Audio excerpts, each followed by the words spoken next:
Wow, ಎಷ್ಟು ಚೆನ್ನಾಗಿದೆ. ಎಲ್ಲಿ ಬಂದಿದೀವಪ್ಪ? ಇದು ಶೂರ್ಪಾಲಿ ಅಂತ ಜಾಗ ಕೃಷ್ಣಾ ನದಿ ತೀರದಲ್ಲಿದೆ. ಇಲ್ಲಿ ಲಕ್ಷ್ಮೀ ನರಸಿಂಹಸ್ವಾಮಿ ದೇವ್ರದ ಸನ್ನಿಧಾನ ಇದೆ. ಇಲ್ಲಿಗೆ ಬಂದಿದ್ದೀವಿ. ಎದಕ್ ಬಂದಿದೀವಪ್ಪ? ಇದು ಆಚಾರ್ಯರು ಪಾಂಡುರಂಗಾಚಾರ್ಯರು ಇದಾರಲ್ಲ, ಅವ್ರ ಮಗ ಪ್ರಭಾವ ಇದಾನಲ್ಲ, ಅವಂದು ಉಪನಯನ ಇದೆ. ಉಪನಯನದಕ್ಕಿಂತ ಮುಂಚೆ ನದಿ ಸ್ನಾನ ಆಗಬೇಕು ಅಂತ ಪುರೋಹಿತರು ಹೇಳಿದ್ರು. ಅದಕ್ಕೆ ಬಂದಿದ್ದಾರೆ ಆಚಾರ್ಯರು. ಅವ್ರ ಜೊತೆ ನಾವು ಬಂದಿದ್ದೀವಿ. ಆದ್ರೆ ಬೃಹತಿ ಅಕ್ಕದು ಉಪನಯನ ಇರಲ್ಲ? ಬೃಹತಿ ಅಕ್ಕಂಗೆ ಉಪನಯನ ಇರಲ್ಲ, ಆದ್ರೆ ವಿದ್ಯಾನಯನ ಅಂತ ಇರುತ್ತೆ. ಅಂದ್ರೆ? ವಿದ್ಯಾನಯನ ಅಂದ್ರೆ ನನಗೂ ಸರಿಯಾಗಿ ಗೊತ್ತಿಲ್ಲ. ಆಚಾರ್ಯ ಇಲ್ಲೇ ಅದಾರೆ, ಆಚಾರ್ಯ ಕೇಳೋಣ ನಡಿ.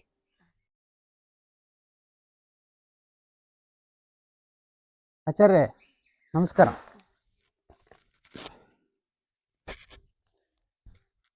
ಆಚಾರ್ಯ, ವಿದ್ಯಾನಯನ ಅಂದ್ರೆ ಏನು ಆಚಾರ್ಯ? ಬನ್ನಿ ಕೂತ್ಕೊಳ್ರಿ.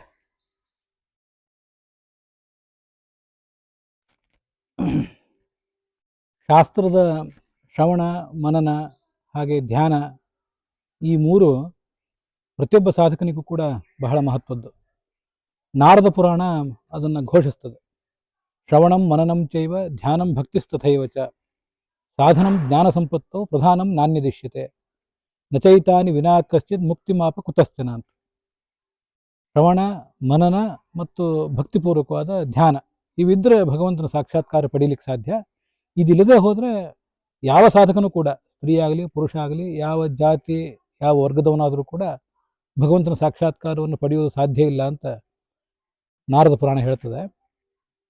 ಹಾಗಿರುವಾಗ ನಾವು ಸಮಾಜದಲ್ಲಿ ಪುರುಷನಿಗೆ ಒಂದು ಸೂಕ್ತ ವಯಸ್ಸಿನಲ್ಲಿ ಉಪನಯನ ಮಾಡೋದು ಎಲ್ರಿಗೂ ಗೊತ್ತಿದ್ದೇ ಇದೆ. ಉಪ ಅಂದರೆ ಶಾಸ್ತ್ರಗಳ ಸಮೀಪ ಆ ವಟುವನ್ನು ಕರ್ಕೊಂಡು ಹೋಗೋದು, ಅಥವಾ ಉಪ ಅಂದರೆ ಎತ್ತರಕ್ಕೆ, ಆ ಭಗವಂತನ ಎತ್ತರಕ್ಕೆ, ಸಾಧನೆ ಎತ್ತರಕ್ಕೆ ಆ ವಟುವನ್ನು ಕರ್ಕೊಂಡು ಹೋಗೋದು ಅಂತ ಅರ್ಥ. ಹಾಗೆ ಸ್ತ್ರೀಗೂ ಕೂಡ ಆ ಸಾಕ್ಷಾತ್ಕಾರ, ಆ ಒಂದು ಸಂಸ್ಕಾರವನ್ನು ಕೊಡಿಸ್ಬೇಕು ಅಂತ ಒಂದು ಆಲೋಚನೆ ಬಂತು. ಸ್ತ್ರೀಗೆ ವಿವಾಹ ಆದಮೇಲೆ ಅದೊಂದು ಸಂಸ್ಕಾರ, ಆ ಒಂದು ಸಂಸ್ಕಾರವೇ ಅವಳಿಗೆ ಉಪನಯನ ಸಂಸ್ಕಾರ ಇದ್ದಂತೆ ಅಂತ ಶಾಸ್ತ್ರ ಹೇಳ್ತದೆ. ಆದರೆ ವಿವಾಹ ಆಗುವ ತನಕ ಆ ಒಂದು ಸಂಸ್ಕಾರವನ್ನು ಕೊಡಿಸುವುದಕ್ಕೆ ನಾವು ಕಾಯೋದು ಬೇಡ. ಚಿಕ್ಕ ವಯಸ್ಸಿನಲ್ಲೇ ಅವರು ಅಂಥ ಸಂಸ್ಕಾರವನ್ನು ಪಡೆಯುವಂತಾಗಬೇಕು. ಹಾಗಾದರೆ ಧರ್ಮದ ಸೇತುವಿನ ಉಲ್ಲಂಘನ ಆಗೋದು ತಪ್ತದೆ. ಅದೀಗ ಬಹಳ ವ್ಯಾಪಕವಾಗಿ ಎಲ್ಲ ಕಡೆ ನಡೆದಿದೆ. ಮತ್ತು ಇವತ್ತು ಪ್ರತಿಯೊಬ್ಬರು ಕೂಡ, ಸ್ತ್ರೀ ಆಗಲಿ ಪುರುಷ ಆಗಲಿ, ತಾವು ಹಿಂದಿನವ್ರು ಹೇಳಿದ್ದನ್ನು ಏನೂ ಪ್ರಶ್ನೆ ಮಾಡದೆ ನಂಬುವ ಪರಿಸ್ಥಿತಿಯಲ್ಲಿಲ್ಲ. ಪ್ರತಿಯೊಂದನ್ನು ಯಾಕೆ ಅಂತ ಕೇಳ್ತಾರೆ. ಆದ್ದರಿಂದ ನಾವು ಸ್ತ್ರೀಯರಾಗಲಿ ಪುರುಷರಾಗಲಿ ಪಾಲಿಸಬೇಕಾದಂಥ ವೈಯಕ್ತಿಕ ಆಚಾರಗಳು, ಹಾಗೆ ರೂಢಿಸಿಕೊಳ್ಬೇಕಾದಂಥ ವಿಚಾರಗಳು, ಮತ್ತು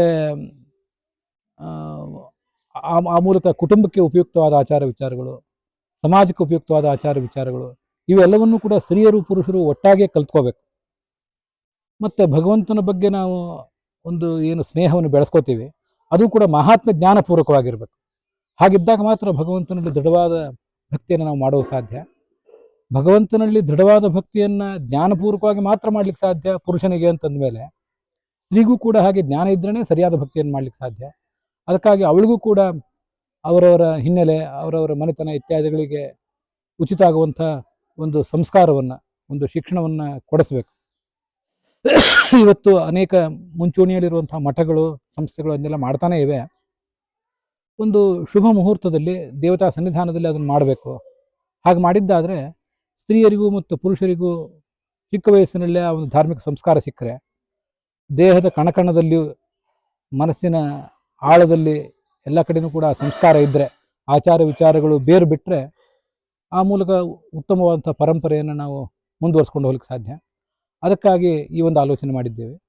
ಮತ್ತು ಈ ಸ್ತ್ರೀಗೆ ವಿದ್ಯಾನಯನ ಅಂದರೆ ಅಲ್ಲೇನು ಅವಳಿಗೆ ಶಿಖಾ ಬಿಡಿಸೋದೇನಿರೋದಿಲ್ಲ, ಕೌಪಿನ ಹಾಕೋದು ಅಂತೇನಿರೋದಿಲ್ಲ, ಜನಿವಾರ ಇಲ್ಲ, ಹೋಮ ಏನು ಮಾಡಿಸ್ತೀವಿ ಅಂತ ಏನೂ ತಿಳ್ಕೊಬೇಕಾಗಿಲ್ಲ.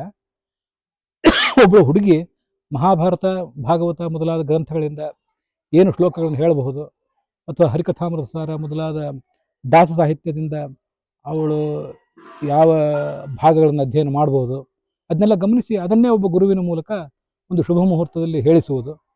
ಆ ಮೂಲಕ ಅವಳು ಕೂಡ ಒಬ್ಬ ವಟುವಿನಂತೆಯೇ ದಿನನಿತ್ಯವೂ ತನ್ನ ಸ್ನಾನ ಇತ್ಯಾದಿಗಳಾದ ಮೇಲೆ ಒಂದು ನಿರ್ದಿಷ್ಟ ಪ್ರಮಾಣದ ಆನ್ನಿಕವನ್ನು ಮಾಡಬೇಕು. ಹಾಗೆ ತನ್ನ ಜವಾಬ್ದಾರಿಯನ್ನು ಆಕೆ ಅರ್ಥಕೊಳ್ಬೇಕು. ಸಂಸ್ಕೃತದ ಅಧ್ಯಯನ, ಶಾಸ್ತ್ರದ ಅಧ್ಯಯನವನ್ನು ಅವಳು ಕೂಡ ಮಾಡಬೇಕು. ಹಾಗೆ ಮಾಡಲಿಕ್ಕೆ ಸಣ್ಣ ವಯಸ್ಸಿನಲ್ಲಿ ಪ್ರೇರಣೆ ಕೊಟ್ಟರೆ ಮಾತ್ರ ಅದು ಸಾಧ್ಯ ಆಗ್ತದೆ. ಮತ್ತು ಇಬ್ಬರಿಗೂ ಸಮಾನವಾಗಿ ಅವಕಾಶ ಕೊಟ್ಟರೆ ಮಾತ್ರ ಸಾಧ್ಯ ಆಗ್ತದೆ ಅಂತ ನನ್ನ ಮನಸ್ಸಿನಲ್ಲಿ, ನನ್ನಂಥವರ ಅನೇಕರ ಮನಸ್ಸಿನಲ್ಲಿ ಬಂದಿತ್ತು. ಹಾಗಾಗಿ ಈ ಒಂದು ವಿದ್ಯಾನಯನ ಅನ್ನೋ ಪ್ರಯತ್ನ ಮಾಡಿದ್ದೀವಿ. ವಿದ್ಯೆಯ ಸಮೀಪಕ್ಕೆ ಆ ಹೆಣ್ಣು ಶಿಶುವನ್ನು ಕರ್ಕೊಂಡು ಹೋಗೋದು, ಅಥವಾ ವಿದ್ಯೆಯ ದೇವತೆಯನ್ನೇ ಆ ಮಗುವಿನ ಹತ್ತಿರ ಕರ್ಕೊಂಡ್ಬರೋದು, ಹೀಗೆ ಅದಕ್ಕೆ ಅರ್ಥ ಆಗ್ಬೋದು ಅಂಥದ್ದೊಂದು ಪ್ರಯತ್ನ ಮಾಡಿದ್ದೇವೆ. ವಾ, ತುಂಬ ಅರ್ಥಪೂರ್ಣವಾಗಿದೆ. ಸ್ತ್ರೀಯರಿಗೂ ಒಂದು ಸ್ಥಾನಮಾನ ಕೊಡುವಂಥ ನಮ್ಮ ಈ ಕಾಲಘಟ್ಟದಲ್ಲಿ ಇದ್ದೀವಿ.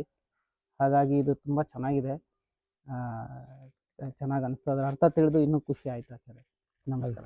ನೀವು ದಯವಿಟ್ಟು ಎಲ್ಲರೂ ಕೂಡ ಕುಟುಂಬ ಪರಿವಾರ ಸಮೇತರಾಗಿ ಈ ಕಾರ್ಯಕ್ರಮಕ್ಕೆ ಬಂದು ನಮ್ಮ ಸತ್ಕಾರ ಸ್ವೀಕಾರ ಮಾಡಿ ಕಾರ್ಯಕ್ರಮವನ್ನು ಅಂದಗಾಣಿಸ್ಬೇಕು ಅಂತ ಪ್ರಾರ್ಥನೆ.